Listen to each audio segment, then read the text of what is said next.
Inspiring story of Glenn Cunningham in a countryside school. Classroom used to be heated by old-fashioned way. A little boy used to come early to school to start fire and warm class before after everyone else arrive. But one morning, when everyone else arrived, they found the school engulfed in flames. They found unconscious boy inside and carried him out. Boy had major burns all over his lower body and was taken to hospital. One boy was lying in bed. In hospital, he heard doctor talking to his mother that little boy's lower body was burned severely, and he didn't had much hope of his survival. Brave boy didn't want to die, and somehow, to the amazement of physician, he did survive.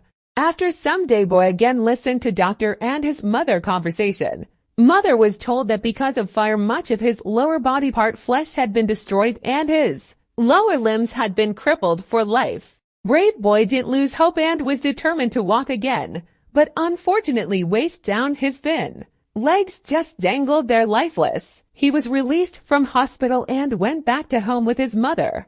Every day his mother would massage his legs, but for a long time he felt no sensation in his legs, yet he was determined that one day he would walk. His mother used to wheel him out into yard on his wheelchair to get some fresh air. One sunny day, instead of just sitting in wheelchair, he threw himself out of it into grass and pulled himself across grass, dragging his legs behind. Stake by stake, he began dragging himself along the fence, resolved that he would walk.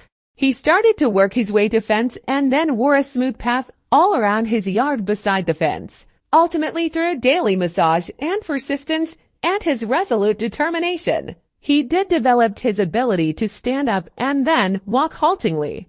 Then he started to walk by himself and then run. He began to walk to his school and then later in college has made in its track team. Later in Madison Square Garden, this determined man, Dr. Glenn Cunningham, ran the world's fastest mile. Glenn Cunningham, as a little boy who was not even expected to survive, who could never hope to run, on June 16, 1934, ran the mile in 4 minutes, 6 seconds, and 8 milliseconds minutes, breaking world's record. Moral? You can have whatever your heart desires, as long as you desire it enough and allow yourself to guide you. His efforts portrays that you want to create in your life is yours for making. The only one that put limits on our personal will is ourselves.